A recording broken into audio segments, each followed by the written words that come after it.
dari Sebatik, Dok.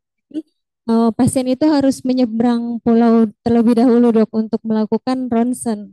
Jadi agak mereka itu juga sering keberatan, Dok, karena biaya dan juga waktu yang dikeluarkan seperti itu, Dok. Jadi kadang kalau misalnya kami melakukan proses pencabutan, Dok, setelah dimedikasi, pasien tetap merasa kesakitan, Dok. Jadi misalnya kita bagaimana tips dan triknya, misalnya ada pasien dengan riwayat abses atau granuloma seperti itu, Dok, yang posisinya kita tidak tahu untuk pemeriksaan penunjangnya seperti itu, Dok. Ya, terima kasih, Dok. Baik, saya coba jawab. Jadi begini, kalau misalnya kita tahu kondisi kita keterbatasan, kita tidak punya ronsen, ya. Nah, dan kita tahu juga bahwa ini pasien punya riwayat eh, bengkak. Nah, abses ini kan ada dua yang berperan di situ. Ada sumbernya, sumber infeksinya, dan ada tata laksana infeksinya, antimikroba, antibiotiknya lah untuk itunya. Nah, tapi ingat, kita harus ingat sebab ini kan sebab akibat kalau abses ini. Sebab akibat tidak akan selesai akibatnya kalau sebabnya tidak dihilangkan. Nah, jadi kadang orang begini yang selalu jadi ini di abses ini, kalau mau dicabut sakit, tidak dicabut kapan mau selesai. Nah, intinya begini. Jadi sebenarnya selama dia di cover oleh antibiotik, selama sudah kita kasih antibiotik, ya jangan baru 1 hari, misalnya 2 3 hari antibiotik, artinya dalam darahnya itu sudah ada cover, sudah ada upaya untuk mengurangi jumlah kuman, ya, sudah ada upaya. Lain kalau misalnya pasien belum sama sekali minum antibiotik terus kita mau cabut, itu berbeda, sudah ada upaya.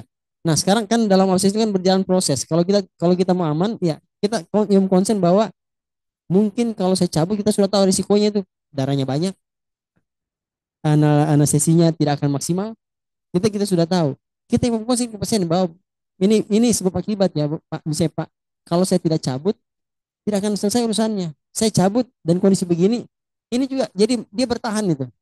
Tidak akan mau ada yang mengalah apakah bengkaknya atau ini. Jadi, nah sekarang pilihannya Bapak harus ada kemungkinan seperti ini. Saya cabut masih terasa sakit, dan kedua darahnya agak banyak. Gitu seperti itu. Kemudian seperti itu. Tapi terus kita jangan kita panik. Kita sudah tahu resikonya seperti itu. Makanya kalau kondisi begini, kita harus cabut sebenarnya giginya. Yang penting sudah di cover antibiotik 2 hari sebelumnya. Dan kedua, anestesinya jangan anestesi infiltrasi, harus diblok. Karena anestesi yang blok itu, darah itu yang di anestesi. Jadi bukan, kalau infiltrasi itu netral ininya. Jadi anestetikumnya itu akan dinetralkan oleh eh, abses, itu akan menetralkan, itu kan pH asam basa itu kalau anestetikum dengan ini, dengan kondisi abses. Jadi kalau infiltrasi suntik itu tidak akan mempan. Tapi kalau diblok, itu justru regional dari nyerinya itu akan terblok. Jadi daerah itu satu sisi, jadi kemudian lebih efektif anestesinya dengan blok dibanding dengan infiltrasi atau suntik sekitarnya. Baru kita lakukan pencabutan. Kemungkinan besar ini dia. Maka kalau kami itu kan biasa kita bius pasien. Begitu dibius kan selesai urusan, dia tidak akan perlu bius bius anestesi pakai apa-apa. Penting kalau terbius hilang sakitnya, cabut. Tapi kalau tidak, blok lah. Blok anestesi itu kan maksimal. Kita blok, masa kalau sudah keram sekeram itu pasti akan terasa sedikit-sedikit aja. Tapi darahnya aja yang banyak. Darahnya bantu infiltrasi sedikit. Itu begitu ininya. Jadi tapi kita konsen ke pasiennya, jangan tetap masih akan sakit dan saya hilangkan penyebabnya. Itu ininya. Jadi yang penting sudah dikasih antibiotik profilaksis sebelumnya, minimal 2 kali 24 jam ada antibiotik masuk, terus kita cabut. Karena mau tunggu apa? Pasien daya tahan tubuhnya tidak bagus, biasa sudah pulang bengkak terus. Akhirnya 1 minggu, sebulan pasien hanya bolak-balik puskesmas, rumahnya itu hanya untuk urusan giginya. Kita hanya bisa kasih obat terus, masih bengkak, kasih obat lagi, begitu terus. Kapan mau selesai urusannya? Akhirnya dia tidak, kalau dia bekerja tidak pernah bisa bekerja dengan maksimal.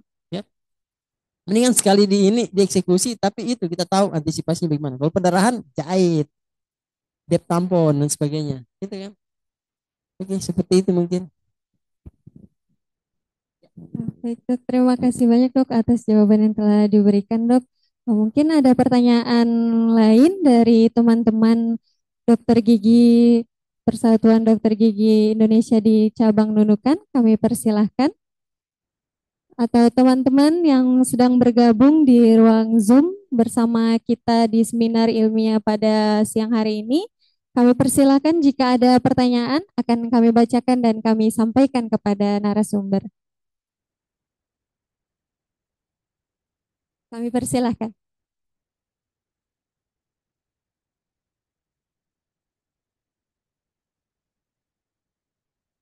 Boleh dok, maju sambil berkenalan dok. Jadi kita saling mengenal dan silaturahmi kan?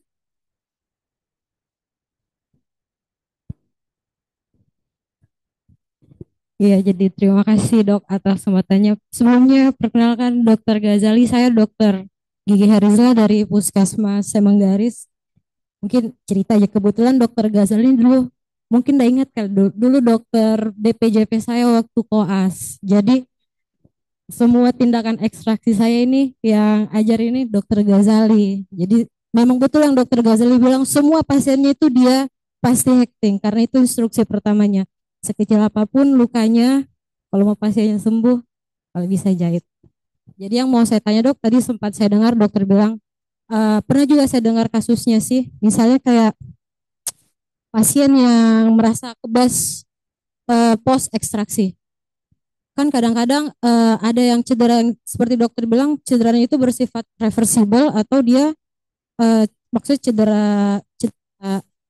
ini atau cedera permanen.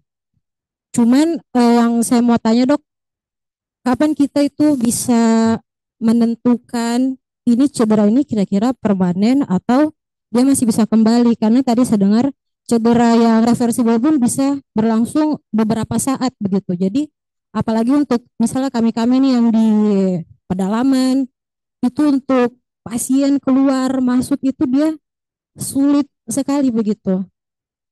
Jadi misalnya jadi kan kita biasa harus betul-betul yakinkan pasien ini kayaknya sudah masuk ke cedera begini untuk meyakinkan supaya tidak bolak-balik.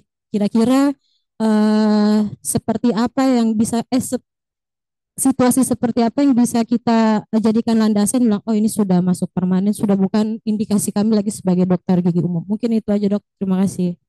Baik, terima kasih baik sekali atas pertanyaannya.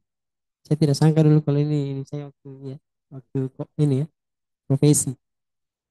Jadi begini, biasanya cedera permanen itu bukan hampir kecil kemungkinan cedera permanen itu oleh tindakan pencabutan gigi. Kecil sekali ya. Cedera saraf itu biasanya permanen itu kalau misalnya dia eh, putus pembuluh sarafnya. Tindakan apa kita cabut gigi sampai putus pembuluh saraf? Kan hampir jarang. Kecuali fraktur rahang. Kalau fraktur rahangnya itu bisa jadi putus. Jadi pasien KLL kecelakaan, cedera itu bisa permanen cedera sarafnya. Tapi kalau hanya tindakan kita itu saya kira pengalaman selama ini jarang sifatnya permanen. Kecuali odontektomi kelas 3. Karena itu yang biasanya kelas 3 itu memang bersinggungan atau memang kena di pembuluh sarafnya. Itu pun tidak semua. Itu yang berisiko. Odontektomi kelas 3. Kelas 3 itu di bawah sekali ya. Kelas 1, kelas 3 itu di bawah sekali. Itu biasanya cedera saraf. Tapi kalau tindakan pencabutan gigi yang lain itu kayaknya jarang. Jadi asumsi kita seperti itu pertama. Kesannya bahwa ini kemungkinan besar dia temporer. Ya. Nah, cuma kita harus paham bahwa proses penyembuhan itu kadang menekan juga saraf. Terbuka, contoh saraf ini terbuka. Di atas ini kan terbentuk jaringan granulosali baru dan sebagainya. Itu kadang menekan juga saraf. Saraf itu sensitif sekali. Tertekan sedikit dia berespon. Ya, parestesi dia. Tersentuh saja. Nggak usah diputus. Jadi emang kayak mungkin cewek yang terlalu ini deh. Jadi hanya dicolek dia ini dia sensitif sekali. Tapi ada yang memang tidak pusing. Tapi dia ini saraf itu pasti akan ada respon kalaupun dia tersentuh sedikit. Ya. Nah, penyembuhan jaringan juga pembentukan jaringan granulasi seperti itu bisa menekan jaringan. Itu bisa menyebabkan respon saraf juga. Nah, ini biasanya akan recovery tapi butuh waktu. Ya. Penyembuhan jaringan itu butuh waktu. Ya, ada pembuluh saraf terbuka, penyembuhan jaringan di atasnya itu akan menekan inflamasi itu menyebabkan gangguan pada sarafnya. Minimal ada yang selesai fase inflamasi itu, misalnya sampai seminggu 2 minggu hilang baalnya, berkurang baalnya. Tapi kalau proses pembentukan jaringan baru itu mungkin agak lama lagi dia berproses di bawah. Misalnya betul-betul terbuka benar-benar pembuluh sarafnya. Alveolus inferior terbuka benar-benar terbuka atau mentalisnya terbuka betul, ya.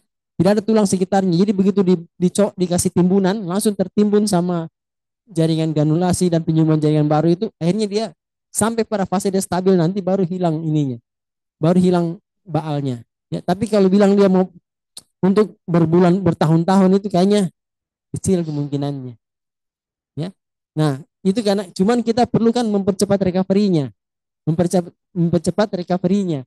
Kita tidak bisa menyetop tapi mempercepat recovery-nya. Kalau tanpa obat, mungkin kita butuh waktu lebih lama. Tapi kalau dengan obat, misalnya kita berikan neurotropik ya, atau misalnya kita berikan metocobalamin dan sebagainya, ya. Metocobalamin biasanya itu kan semacam obat-obat neurotropik, ya. Kita berikan neurotropik itu akan mempercepat proses regenerasi sel-sel sarafnya. Jadi dia lebih cepat untuk pulih dibanding dibiarkan dia alami berproses sembuh tapi butuh lebih waktu lebih lama. Nah, itu biasanya pertanyaan kenapa kapan kita butuhkan neurotropik, kapan tidak. Kalau kita ingin cepat dia pasien lebih ini, kita kasih neurotropik. Tapi yang pasti kata kuncinya terus terlalu khawatir kalau ekstraksi gigi kecuali tadi yang kelas 3 itu impaksi kelas 3 kita itu mungkin cedera saraf permanen. Artinya putus atau tidak sarafnya. Kalau saya reseksi mandibulektomi itu pasti putus sarafnya. Kemarin 3 hari lalu sebelum saya kesini kan saya mandibulektomi kan, pasien Amilo. Saya sudah bilang ini pasti saya kasih tahu ke pasiennya bahwa setelah diangkat tumornya akan terus kebas seumur hidup. Pasti begitu saya potong kan dipotong juga sarafnya. Selesai. Nah itu cedera saraf permanen. Tidak bisa lagi kita sambung. Nah, itu ibu konsennya adalah permanen parestesia. Tapi kalau dia hanya ini yang lain-lain itu biasanya temporer. Hanya waktu yang membantu ini. Kalau kita ingin mempersingkat waktu ininya, kasih obat. Kalau tidak, kalau misalnya orang jauh dia tidak punya ini juga ya sudahlah. Suruh kompres-kompres setiap hari saja pakai air hangat. Distimulasi, di fisioterapi. Seperti itu. Kasih stimulasi dengan kalau di sini kasih stimulasi dengan air hangat. Ya, jangan air hangat stimulasi terus jadi biar dia lebih cepat ini recovery-nya. Begitu saja ininya. Mungkin itu yang bisa saya jelaskan. Terima kasih. Baik, dokter, terima kasih atas jawabannya. Mungkin dari dokter Herisla masih ada yang perlu ditanyakan lagi. Sudah cukup ya, dok ya? Baik, mungkin dari teman-teman dokter gigi lain masih ada yang ingin ditanyakan? Dari ruang Zoom juga sepertinya belum ada pertanyaan. Baik, jika sudah tidak ada pertanyaan pada materi pertama pagi hari ini cukup jelas dan sangat bermanfaat untuk kita semuanya. Sebelum kita melangkah menuju materi kedua, saya sampaikan kesimpulan dan poin-poin penting dari materi yang telah disampaikan oleh Dr. Gigi Muhammad Ghazali sebelumnya. Jadi mungkin yang pertama adalah yang perlu kita perhatikan dalam proses ekstraksi atau pencabutan gigi itu adalah nyaman bagi pasien dan juga nyaman bagi operator. Selain itu juga terkait teknik, alat, dan bahan yang kita gunakan. Lalu untuk komplikasi-komplikasi yang dirasakan di pasien itu bisa berupa perioperatif atau pada saat kita melakukan proses tindakan dan juga ada yang postoperatif pada saat kita selesai melakukan tindakan. Lalu untuk cara yang benar tadi pada saat kita melakukan tindakan itu bisa dari fiksasi dan bagaimana cara kita membain dari tindakan yang kita lakukan. Lalu selain itu adalah untuk perawatan post operatifnya itu bisa dari kuret pada saat pos pencabutan, lalu juga ada menghaluskan tulang yang tajam serta melakukan suturing. Jadi suturing ini tadi banyak sekali manfaatnya, bisa membantu proses penyembuhan lukanya lebih cepat seperti itu. Lalu juga untuk pesan-pesan terakhir yang bisa kita ingat dan juga kita terapkan yaitu adalah kita memahami kebutuhan dan juga memperhatikan keselamatan pasien, lalu juga untuk memilih metode yang sesuai dengan kasus yang kita hadapi, lalu tetap memperhatikan prinsip-prinsip dasar dalam melakukan tindakan serta jangan melupakan untuk informed consent kepada pasien. Nah, mungkin seperti itu untuk materi pertama pada pagi hari ini. Kita cukupkan dan kami ucapkan terima kasih banyak dok untuk materi yang telah disampaikan. Mungkin kami persilahkan dok dan teman-teman yang lain bisa menikmati snack yang telah disediakan. Terima kasih dok.